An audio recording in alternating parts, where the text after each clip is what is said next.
नमस्कार दोस्तों, teachers academy के ऑनलाइन प्लेटफॉर्म पे मैं रोहित कुमार तिवारी फिजिकल एजुकेशन की क्लास में आप लोगों का स्वागत करता हूं। कैसे आप सब? उम्मीद करते हैं आप सब बढ़िया होंगे। चलिए भैया, तो लाइव क्लास उस टीचर्स अकेडमी पे नहीं चल पा रही थी, इसलिए जो है आप लोगों की क्लास अब जो है इसी पे होगा, पीजीटी अकेडमी पे। ठीक है,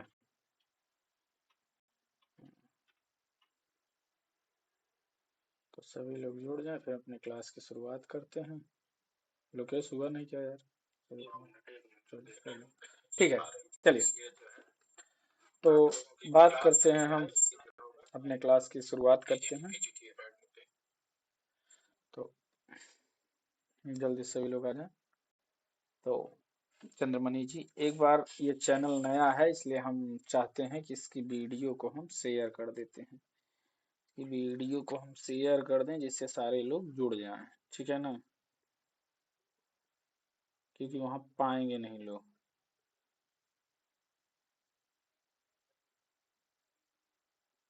ठीक है,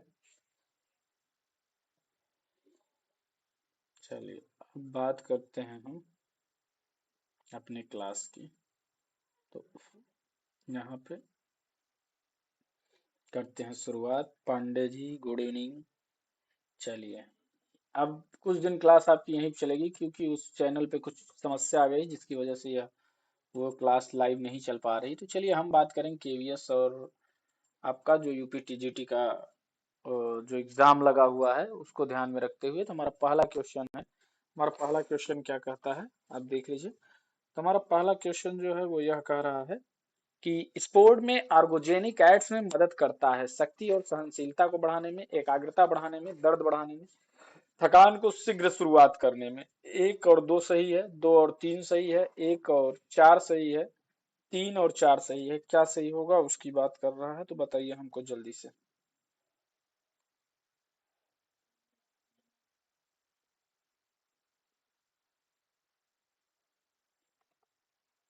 चलिए दिनेश चंद्र जी, गुड इवनिंग। एक बार आप सभी लोग बताएं कि स्पोर्ट में आर्गोजेनिक एड्स, आर्गोजेनिक एड्स क्या होता है? आर्गोजेनिक एड्स मतलब होता है ऐसी दवा या ऐसी चीज जो कि आपके परफॉर्मेंस को क्या कर दे, इनहेंस कर दे।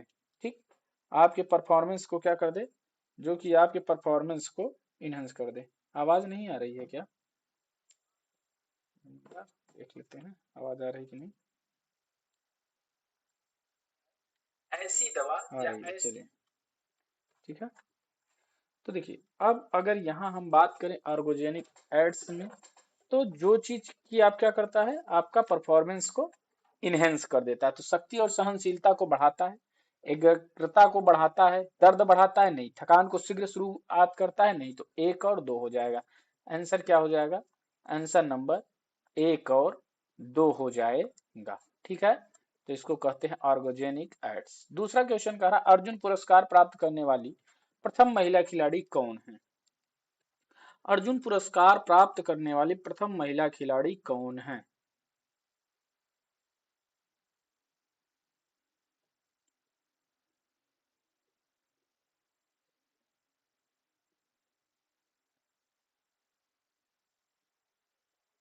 बताइए। तो अर्जुन पुरस्कार, तो याद रखना, स्टेफी डिसूजा हॉकी खिलाड़ी जो कि 1963 में अर्जुन पुरस्कार भारत सरकार द्वारा दिया गया। तो अर्जुन पुरस्कार किसका? एम डिसूजा को। एच डिसूजा या एम डिसूजा, अब यहाँ पे दो हैं तो क्या बात करेंगे? एच डिसूजा को। किसको? एच डिसूजा को, स्टेफी डिसूजा को दिया गया। और स्टेफी डिसूजा को जो दिया गया, यह एम डिसूजा नहीं भैया, एच डिसूजा होगा। ओम प्रकाश जी ध्यान दीजिएगा, केवल एम और एच डिसूजा दोनों में डिफरेंस थोड़ा सा भी हो जाएगा तो दिक्कत में आ जाएगा। अभी जो लोग भी हैं उनको नहीं पता है कि यहाँ पे चैनल पे चल रही है यह क्लास। तो अर्जुन पुरस्कार 1961 में इसकी क्या हुई, शुरुआत हुई। पूछा जाता है इसमें कि यह किसको दिया जाता है, तो राष्ट्रीय खिलाड़ियों को, राष्ट्रीय उत्कृष्ट उत्कृष्ट उत्कृष्ट उत्कृष्ट खिलाड़ियों को दिया जाता है। और अगर बात करें इसमें, तो ये जो अर्जुन पुरस्कार है यह जो है उत्कृष्ट खिलाड़ियों को किस दिन दिया जाता है, तो 29 अगस्त को। लेकिन अब 29 अगस्त नहीं, अब तो जनवरी में दिया जाने लगा है, लेकिन आज भी एग्जाम में आता है तो हम 29 अगस्त ही करते हैं। साथ ही साथ इसमें यह पूछता है कि ये जो आपका अर्जुन पुरस्कार है, इस अर्जुन पुरस्कार को किसके द्वारा दिया जाता है, तो याद रखना राष्ट्रपति के द्वारा दिया जाता है। ठीक, चलिए अगले क्वेश्चन की बात करते हैं।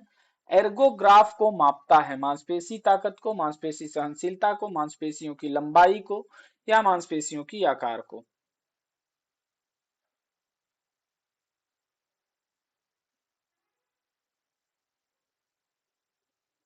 देखो, एर्गोग्राफ एक्चुअली में मसल द्वारा जो कार्य होता है, यह कार्य को नापता है। किसको? कार्य की बात करता है, जो भी कार्य होगा उसको नापता है। लेकिन इस कार्य के साथ ही साथ जो भी मांसपेशियों के द्वारा थकान की दर होती है वह भी नापता है, मतलब मांसपेशियों की सहनशीलता को नापता है। अब मस्कुलर एंडोरेंस टेस्ट कौन कौन से होते हैं, तो मस्कुलर एंडोरेंस टेस्ट होता है आप लोगों का, जैसे 60 सेकेंड आपका पुलअप्स हुआ, आपका फ्लेक्स आर्म हैंग हुआ, इसके साथ ही साथ आपका चिनअप्स हुआ, इसके साथ ही साथ आपका सिटअप्स हुआ, पुशअप्स हुआ। ये सब जितने का मैं नाम ले रहा हूं, नीलम सैनी जी राधे राधे, इन सब को हम मांसपेशियों की सहनशीलता की बात करते हैं। अब मांसपेशियों की ताकत की बात करें तो स्ट्रेंथ और एंडोरेंस दोनों चीजें, मसल एंडोरेंस और मसल स्ट्रेंथ, इन दोनों के लिए ये होता है। लेकिन साथ ही साथ अगर यंत्र की बात करें तो डायनमोमीटर क्या होता है, तो अगर मैं बात करूं तो क्या है, डायनमोमीटर। डायनमोमीटर के द्वारा हम क्या करते हैं, इसकी ताकत को नापते हैं। फिर आता है मांसपेशियों के लंबाई और आकार की बात किया जाता है, तो ये आपका एंथ्रोपोमेट्रिकल जो रॉड होता है उसकी बात पे चला जाता है। सीमा सिंह जी गुड इवनिंग। चलिए बात करते हैं अगले क्वेश्चन की ओर। पहले विशेष ओलंपिक की मेजबानी किस देश ने की थी? पहले विशेष ओलंपिक की मेजबानी किसने की थी, बताइए जल्दी से। फर्स्ट आपका जो विशेष ओलंपिक है उसकी मेजबानी किसने की थी?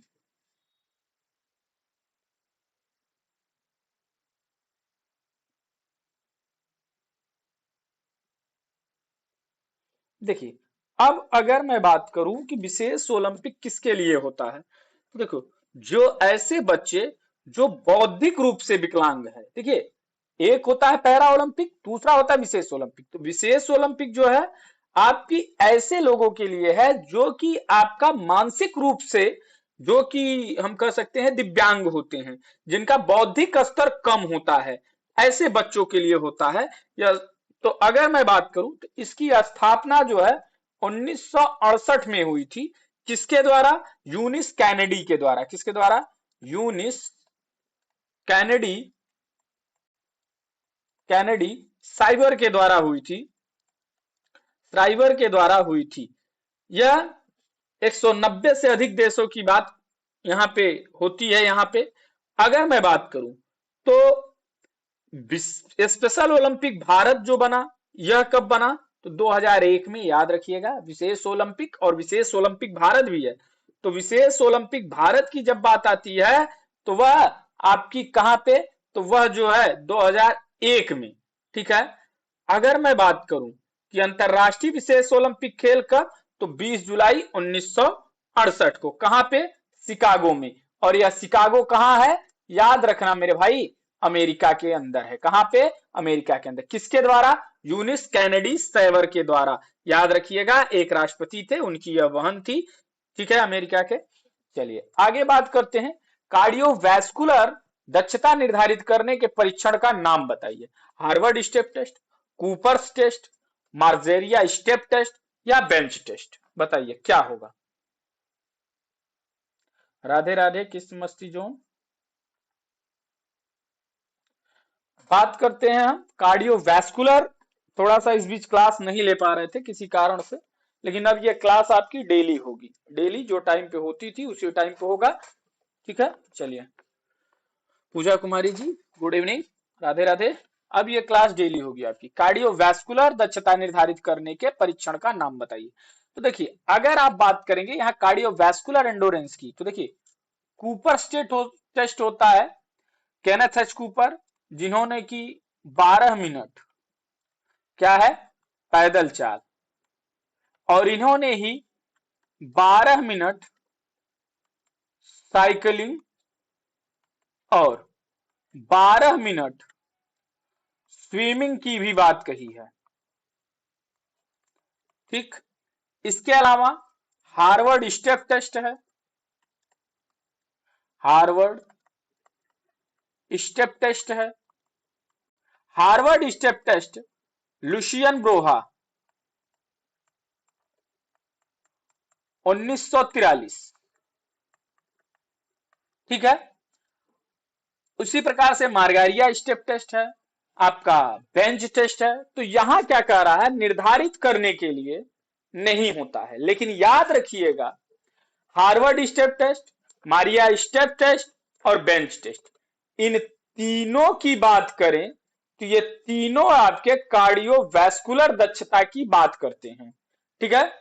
तो यहां पे क्या बढ़ रहा है, यहां पे अब देखो, और कूपर्स टेस्ट भी, लेकिन अब यहां पे आपको कैसे डिसाइड करना होगा कौन सा है, तो याद रखिए ये चीजें VO2 मैक्स की भी बात करता है, VO2 मैक्स की भी बात करता है।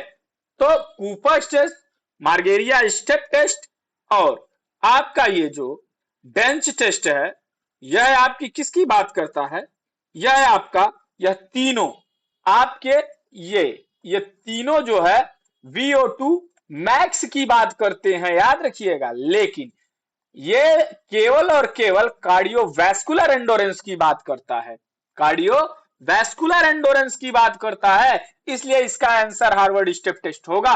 Cooper test, Margaria step test या बेंच टेस्ट नहीं होगा। Queen's College step test, Tuttle pulse ratio test, ये जितने भी मैं नाम ले रहा हूं वो सब आपकी किससे है, तो जो स्टेप टेस्ट जैसे Harvard step test, Tuttle pulse ratio test, King's College, तो ये VO2 मैक्स को भी मापते हैं, ठीक है। चलिए आगे बात करते हैं। हॉकी मैदान में 23 मीटर क्षेत्र कौन सा है, और हार्वर्ड स्टेप टेस्ट की बात करते हैं तो वहां VO2 मैक्स नहीं नापा जाता है, वहां केवल और केवल आपका कार्डियोवैस्कुलर एंडोरेंस की बात होती है। इसलिए हॉकी मैदान में 23 मीटर क्षेत्र कौन सा है। अब देखो ये आपका हॉकी ग्राउंड होता है, ठीक है। अब देखो केवीएस का अगर आप पेपर देने जा रहे हैं तो ये सेंट्रल का नियम है, सेंट्रल का मैं शुरू से बताते आया हूं कि अगर आप सेंट्रल का पेपर देने जा रहे हैं तो वहां गेम खूब बढ़िया से पढ़ के जाना।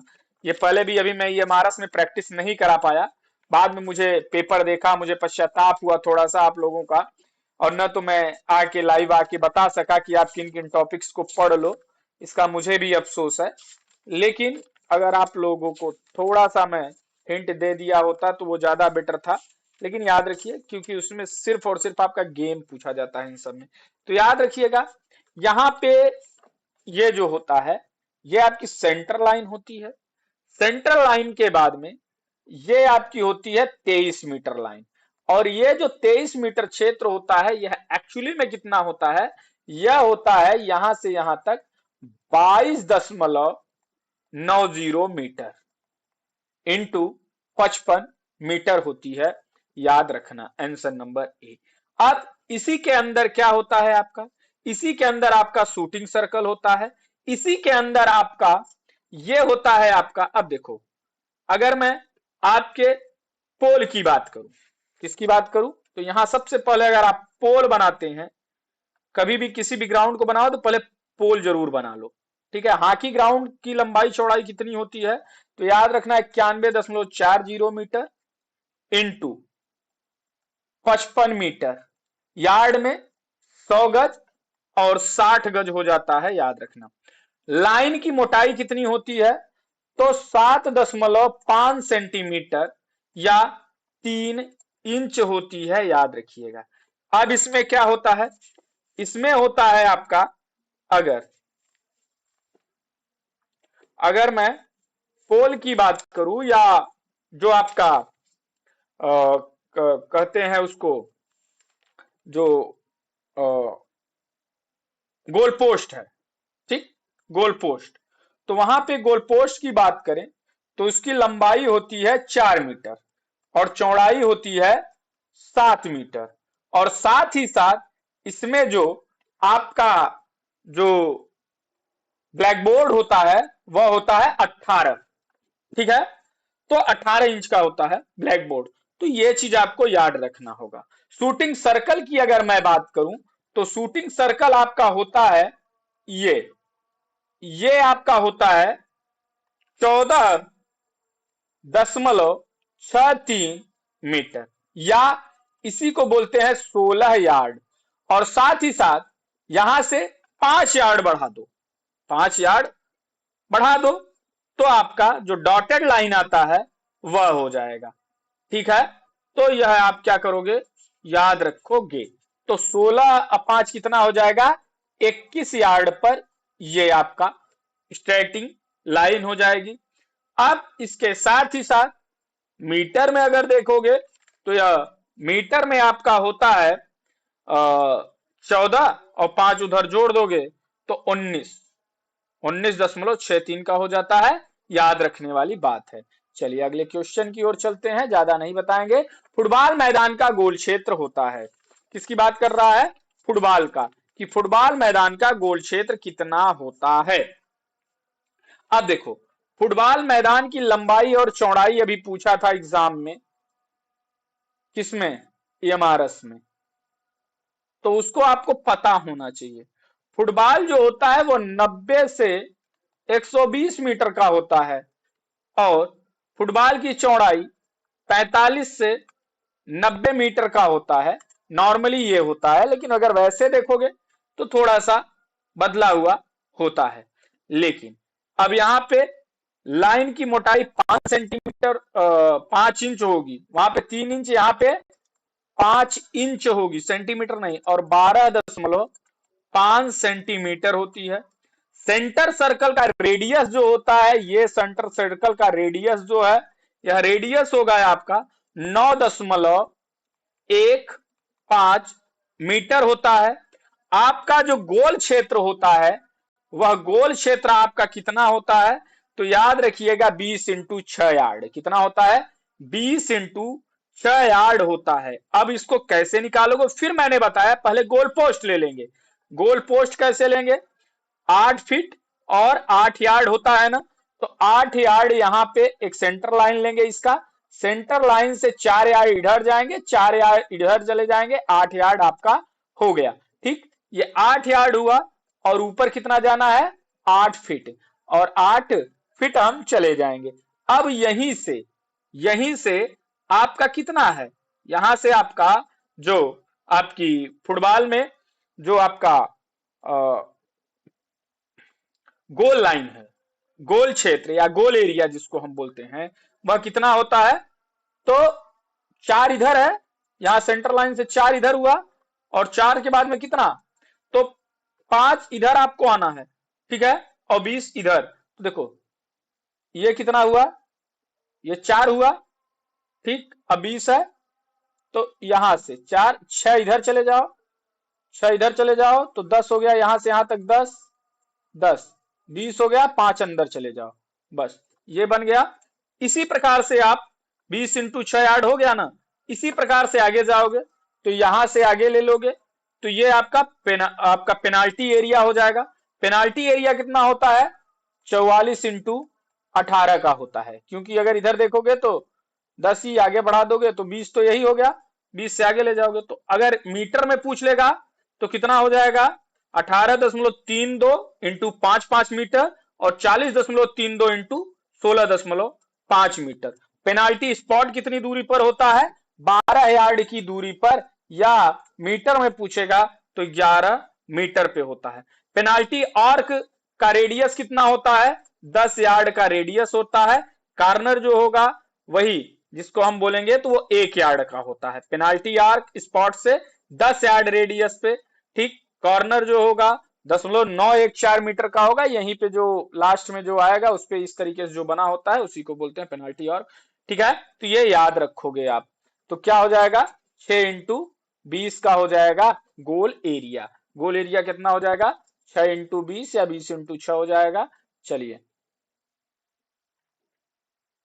यहाँ पे दो ऑप्शन एक हो गया है, 6 गज और 20 गज, यहाँ पे भी 6 गज इंटू 20 गज हो गया है। ठीक है, चलिए आगे बात कर लेते हैं। अगला क्वेश्चन है, एक एक्टोमॉर्फ व्यक्ति के पास होता है। जी जी जी पूजा कुमारी जी।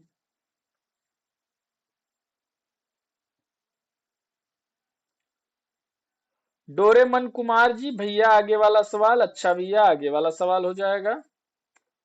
एक एक्टोमॉर्फ व्यक्ति के पास होता है पतला और सिलेंड्रिकल, भारी और भंडारित शरीर। देखो, एक्टोमॉर्फिक, मेसोमॉर्फिक और आपका क्या होता है, मैंने बताया है सेल्डन का क्या, सेल्डन मतलब सलाद खाओ, अंडा खाओ,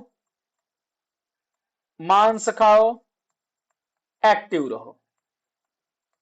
अंडा से एंडोमॉर्फिक, मांस से मीजोमॉर्फिक, एक्टिव से एक्टोमॉर्फिक। एंडोमॉर्फिक जो मोटे होते हैं, भारी भंडारी शरीर होती है, ऐसे।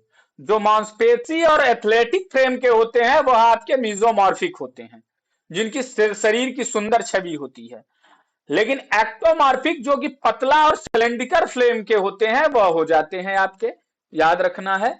चलिए, कौशल राजपूत जी, राधे राधे। आगे की बात करते हैं। 2026 एशियाई खेलों का आयोजन में किया गया। 2026 कहां किया जाएगा? 2026 एशियाई खेलों का आयोजन।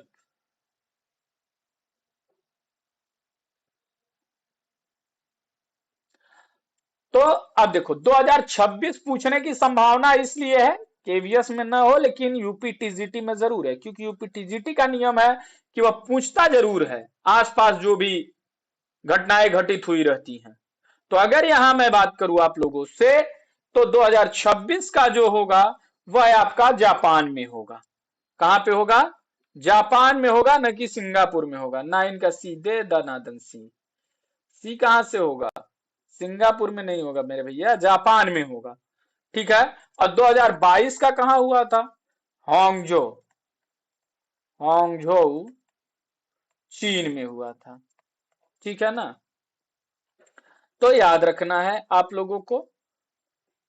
आगे बात कर लेते हैं। आगामी जितने भी खेल हैं तो वो याद रखोगे। ठीक है, चलिए। निम्नलिखित में से कौन सा एक स्कूल स्वास्थ्य कार्यक्रम से संबंधित नहीं है? निम्नलिखित में से कौन सा एक स्कूल स्वास्थ्य कार्यक्रम से संबंधित नहीं है? कैरियर काउंसलिंग, स्वास्थ्य रिकॉर्ड रखना, स्वच्छता, रोगों का उपचार। स्कूल स्वास्थ्य कार्यक्रम से संबंधित नहीं है।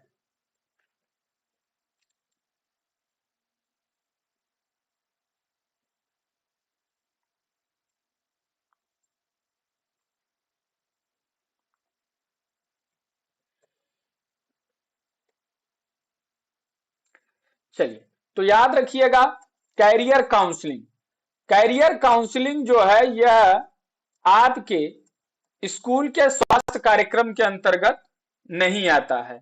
बाकी जितनी चीजें हैं, स्वास्थ्य रिकॉर्ड रखना, स्वच्छता, रोगों का उपचार, स्कूल के विद्यार्थियों की चिकित्सा और पोषण संबंधी जांच, ये सारी चीजें किसके अंतर्गत आती हैं? ये सारी चीजें स्कूल स्वास्थ्य कार्यक्रम से संबंधित होती हैं।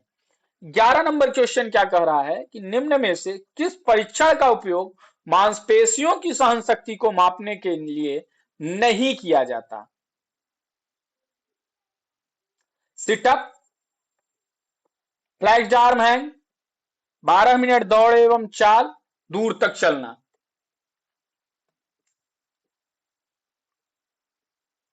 अब यहां पे मांसपेशियों की सहन शक्ति की बात किया गया है। सहन शक्ति की बात तो है, लेकिन किसकी सहन शक्ति?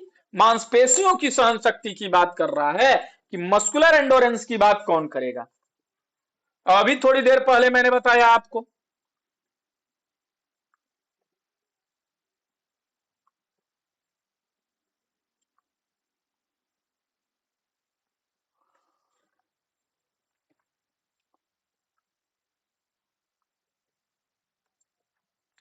तो इसमें हो जाएगा आपका, देखो, सिटअप हो गया आपका, मैंने बताया situp, pushup, flex, flexed arm hang, chin ups, ये जितनी चीजें मैंने बताई, ये तो आपका किसके लिए होता है? मस्कुलर एंडोरेंस और स्ट्रेंथ के लिए होता है। और 12 मिनट की दौड़ या चाल, इसको मैंने बताया था, यह कार्डियोवैस्कुलर एंडोरेंस के लिए होता है या VO2 मैक्स के लिए होता है। यहां पे दूर तक चलना, दूर तक चलना भी तो आपकी मांसपेशियों की सहन शक्ति की बात आएगा। आप कब तक चलोगे? जब तक आपका क्या होगा? केवीएस गुरुजी भैया प्रणाम। जब तक आप दूर तक चलना है तो आपकी मस्कुलर जो मांसपेशियां होती हैं उसकी सहन शक्तियों के विषय में भी बात होती है। लेकिन 12 मिनट दौड़ एवं चाल आपकी कार्डियोवैस्कुलर एंडोरेंस या हम ये जान लीजिए VO2 मैक्स की बात करता है। ठीक। भारतीय हॉकी टीम ने निम्नलिखित ओलंपिक पदक जीते हैं। कितने पदक जीते हैं? 8 स्वर्ण 1 रजत 1 कांस्य, 7 स्वर्ण 2 रजत 2 कांस्य, 8 स्वर्ण 1 रजत 4 कांस्य, 7 स्वर्ण 1 रजत 1 कांस्य। बताइए।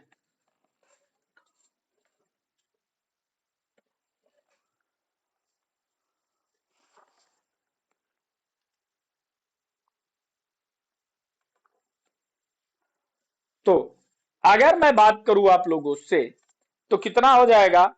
8 स्वर्ण 1 रजत और 4 कांस्य। इतना पदक भारत की हॉकी टीम ने अब तक जीता है।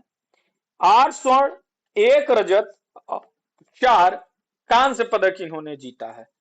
2024 पेरिस ओलंपिक में कांस्य पदक जीता। साथ ही साथ 2020 टोक्यो ओलंपिक में कांस्य पदक जीता। आखिरी गोल्ड कब जीता? 1980 में। लगातार कितने गोल्ड जीते? 6। तो ये क्वेश्चन पूछता है आपसे इस प्रकार से, व्यक्ति को बालक व किशोर में वर्गीकृत करने की कानूनी कसौटी है? कालानुक्रम आयु, शरीर रचना आयु, क्रियात्मक आयु या मानसिक आयु?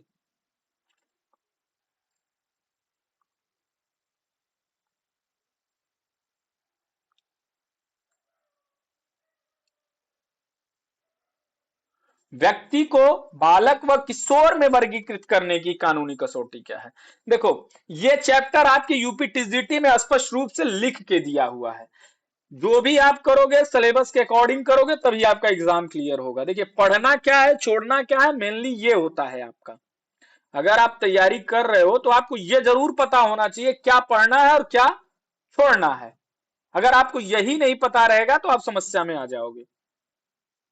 तो कोई भी व्यक्ति है, बालक है, तो उस किशोर का वर्गीकरण है तो एक कालानुक्रम आयु। कालानुक्रम आयु क्या होता है? जो काल मतलब जो समय को बताता है, अर्थात जो हैप्पी बर्थडे आप मनाते हो, हैप्पी बर्थडे टू यू, तो हैप्पी बर्थडे टू यू यही होता है जो आपका कालानुक्रम आयु है। इसके साथ शरीर रचना आयु क्या होता है? शरीर रचना आयु मत कहने का मतलब शरीर की बनावट। कुछ ऐसे अंग होते हैं, कुछ ऐसी चीजें होती हैं बॉडी में जो कि एक आयु के बाद ही आता है। जैसे आप लोगों की अकल की दाढ़ होती है, जैसे स्कैपुला जब चौड़ा हो जाता है, ऑसिफिकेशन जब होता है तो हड्डियों के ऑसिफिकेशन के बाद जो होता है, तो मतलब शरीर रचना आयु है आपकी। फिर एक क्रियात्मक आयु, मतलब जो कि आपकी फिजियोलॉजिकल आयु, जो बॉडी का मसल ये सारी चीजें होती हैं उससे होता है। मानसिक आयु आपका जो मेंटली चीजें होती हैं वह होता है। ठीक है मेरे भाई, चलो आगे बात करते हैं। उस शहर की पहचान करें जहां 2022 में राष्ट्रमंडल खेलों का आयोजन किया गया। Gold Coast, Queensland, Kuala Lumpur, Birmingham या फिर डरबन?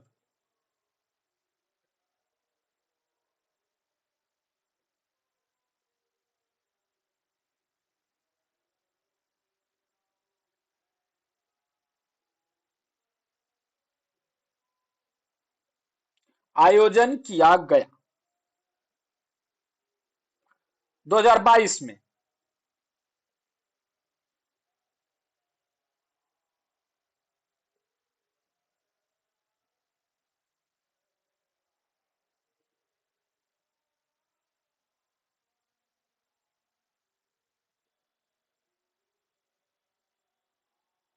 बताइए। तो 2022 का 2022 पूछा है, ध्यान से देखिएगा।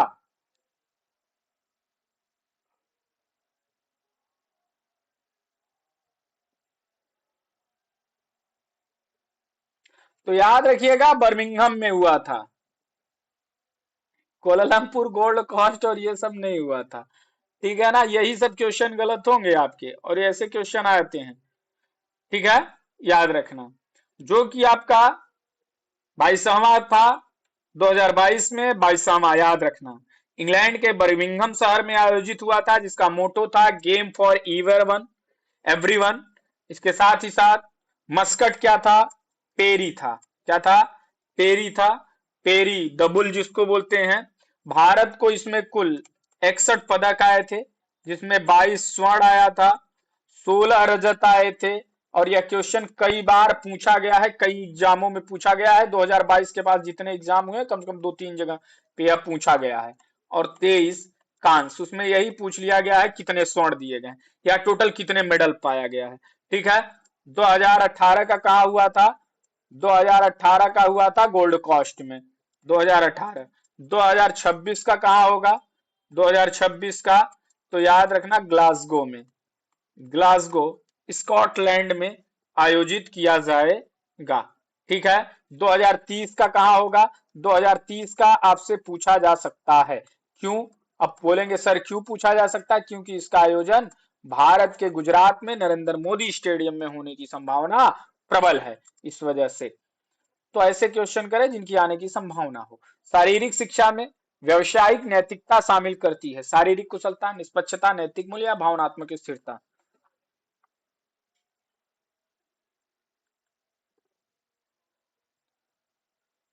डो डोरेमन कुमार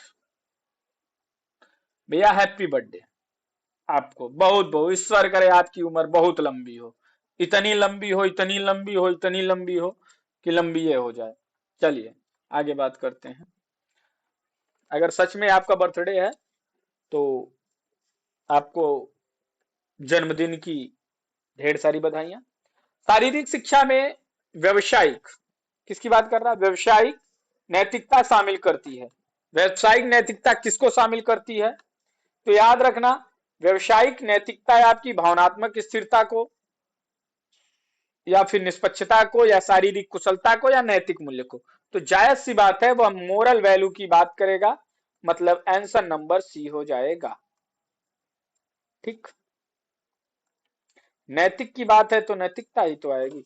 आमतौर पर राष्ट्रीय चैंपियनशिप में भाग लेने के लिए बॉक्सर के लिए अधिकतम आयु सीमा कितनी होती है?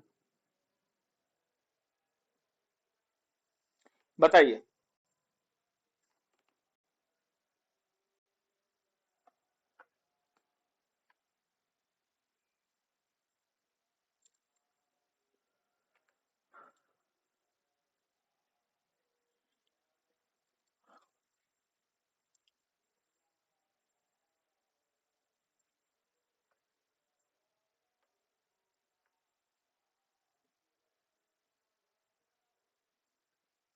देखो, अब जो है 40 वर्ष हो गया है।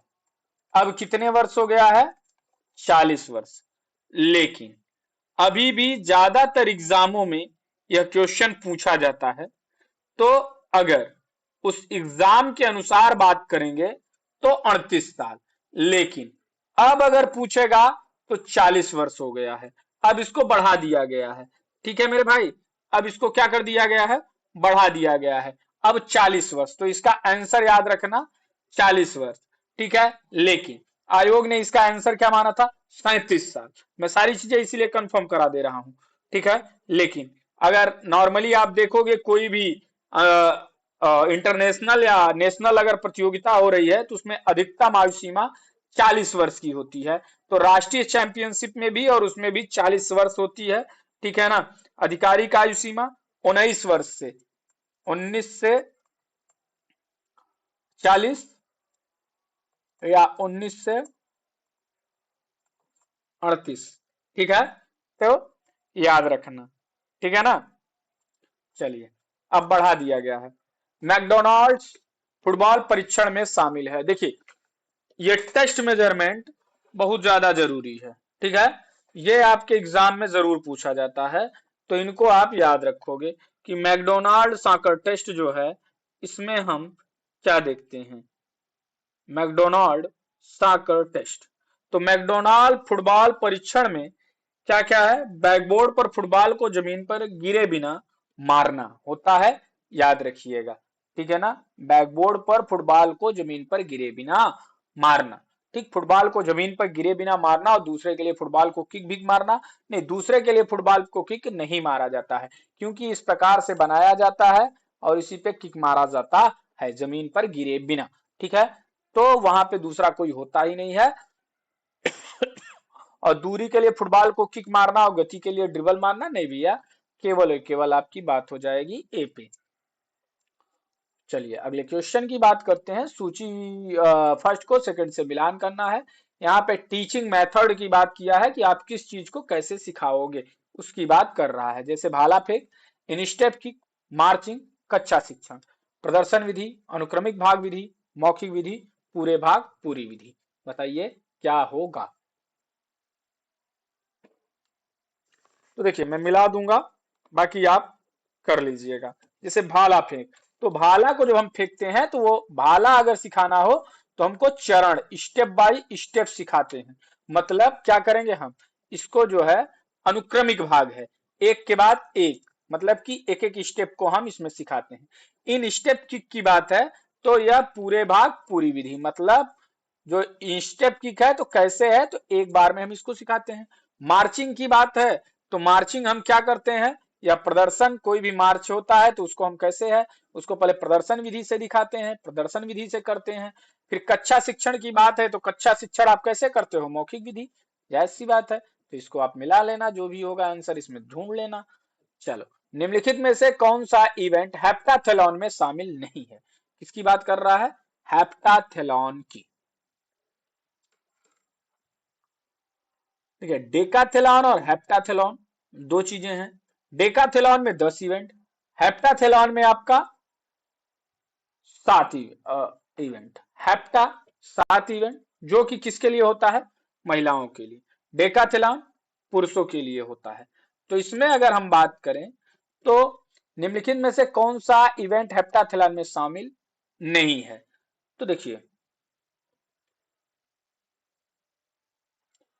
ऊंची कूद होती है, 60 फुट होता है, ठीक है। देखिए, अगर मैं बात करूं तो पहले दिन हाई जंप, एच एस मतलब ऊंचा, ऐसे याद रखना, ऊंचा, छोटा, एक सेकेंड, ऊंचा छोटा 200 दौड़ा, ऊंचा छोटा 200 दौड़ा, मतलब हाई जंप, शॉर्ट पुट और 200 मीटर स्प्रिंट, ठीक है। इसमें आपका 3, और यहाँ पे एक आपका 100 मीटर हर्डल होता है, 100 मीटर हर्डल होता है, हर्डल होता है, ठीक। उसके बाद में क्या होता है आपका, लॉन्ग जंप, लंबा जूम 800 मीटर, मतलब यह लंबा भाला कितना फेंका, 800 मीटर तक। तो लॉन्ग जंप, जेवलिन थ्रो और 800 मीटर होती है। तो 4 वो, 3 ये, 7 इवेंट आपके होते हैं, ठीक है। अगर मैं बात करूं यहाँ पे तो भाला फेंक है, ऊंची छलांग है, 100 मीटर स्प्रिंट नहीं, यहाँ पे हर्डल होना चाहिए, क्योंकि 100 मीटर हर्डल होता है, स्प्रिंट नहीं होता है यहाँ पे। और डिस्कस थ्रो जो है यह पुरुषों के लिए होता है, तो अगर इस ऑप्शन से जाएंगे तो यहाँ पे 2 ऑप्शन हो जाएगा। हाँ, ठीक है मेरे भाई, तो ये आप याद रखोगे, 100 मीटर बाधा दौड़ होती है, ठीक है, समझ में आया। और जो डिस्कस थ्रो होता है वह पुरुषों के डेकाथेलॉन में शामिल होता है, तो यहाँ पे ऑप्शन उस तरीके से नहीं दिया है, इसलिए ये दोनों हो जाएगा। यहाँ स्प्रिंट के बजाय हर्डल रहा होगा, लेकिन टाइपिंग में मिस्टेक हो गया होगा, तो इसको मैंने सही कर दिया, इसलिए डिस्कस थ्रो हो जाएगा। राष्ट्रमंडल खेल 2018 में भारत द्वारा कितने स्वर्ण पदक जीते गए। चलिए, विकास जी, भैया प्रणाम। अरविंद जी, विकास कुमार, बड़ा दिनों बाद गुरु तरस गए देखने को। यहाँ भैया थोड़ा सा किन्हीं कारणवश नहीं आ पा रहे थे, जिसकी वजह से अब लेकिन आप लोगों की ये क्लास आप लोगों की डेली होगी, ठीक है ना। डेली आप लोगों की क्लास होगी अब ये, ठीक है। इसी टाइम पे शाम को 7 बजे यूपीटीजीटी को टारगेट करते हुए, क्योंकि अगला एग्जाम आपका यूपीटीजीटी है और एलटी ग्रेड मेंस है। काफी लोगों का एलटी मेंस में भी एलटी प्री भी क्वालिफाई हुआ है, ठीक है। चलिए, ज्यादातर लोगों का राष्ट्रमंडल खेल 2018 में भारत द्वारा कितने स्वर्ण पदक जीते गए? 2018 की बात कर रहा है, बताइए। तो 18, 22 ये सब कुछ चीजें याद रखिए आप, क्योंकि आपसे पूछ सकता है, क्योंकि हालिया बातें होती हैं तो 26 मेडल। कितने? 26 मेडल। राष्ट्रमंडल खेल जो 2018 का कहाँ हुआ था? अभी थोड़ी देर पहले मैंने बताया कहाँ हुआ था। गोल्ड कोस्ट में हुआ था, ठीक है। भारत जो है टोटल जो है 26 गोल्ड पाया था, 20 आपका सिल्वर पाया था और 20 आपका ब्रॉन्ज पाया था, ठीक है। समझ में आ गया? किस स्थान पे था? तो तीसरे स्थान पे था, याद रखिएगा। भारत के लिए पहला स्वर्ण पदक इसमें मीराबाई चानू ने पाया था, यह भी याद रखिएगा। अगले क्वेश्चन की बात करते हैं। 2008 के बीजिंग ओलंपिक में भारत ने किस स्पर्धा में स्वर्ण पदक जीता था? बताइए। और ये एक चीज और है, ये क्वेश्चन ऐसे भी पूछा जा सकता है कि आपका ओलंपिक में व्यक्तिगत स्पर्धा में गोल्ड मेडल किसने जीता, यह भी पूछा जा सकता है। तो याद रखिएगा 2008 में निशानेबाजी में, किसमें मेरे भैया? निशानेबाजी में। और निशानेबाजी में कौन पाया, किसने? तो निशानेबाजी में कौन? अभिनव बिंद्रा। अभिनव बिंद्रा ने कितने मीटर? 10 मीटर एयर राइफल में, निशानेबाजी में, मतलब यह व्यक्तिगत स्पर्धा में भारत का पहला स्वर्ण था। पहला स्वर्ण किसमें? व्यक्तिगत स्पर्धा में। इसी में विजेंद्र सिंह, विजेंद्र सिंह आपके कांस्य पदक पाए थे, जो कि किस खेल से संबंधित है? मुक्केबाजी से। और एक और थे कांस्य पदक विजेता सुशील कुमार, सुशील कुमार जी, जो कि अपनी सफलता को पचा नहीं पाए, बहुत अच्छे प्लेयर थे, ठीक है ना। तो ये कुश्ती से संबंध रखते हैं। तो आज की क्लास हमारी यहीं तक, कल फिर मिलते हैं आप लोगों से, इसी चैनल पे मिलेंगे, क्योंकि टीचर्स एकेडमी पे लाइव हो नहीं पा रहे हैं, चैनल किन्हीं कारणवश लाइव वहां नहीं हो पा रहा है, इस वजह से अब कुछ दिनों तक आपकी क्लास वहां लाइव नहीं हो पाएगी। यहां से रिकॉर्डेड वीडियो वहां जाके अपलोड हो जाएगी और यहाँ पे लाइव क्लास चलेगी, तो आप जुड़ना ना भूलें। अगर आप नए हैं तो चैनल को इसको सब्सक्राइब कर लीजिए, टीजीटी पीजीटी एकेडमी, यह भी आपके टीचर्स एकेडमी का ही आपका अपना परिवार है, तो आप इसको इस समय सब्सक्राइब कर लें, जिससे कि आपको नोटिफिकेशन मिल जाए, ठीक है। तो मिलते हैं आप लोगों से कल नए क्वेश्चन श्रृंखला के साथ, तब तक के लिए लेते हैं विदा, ठीक है ना।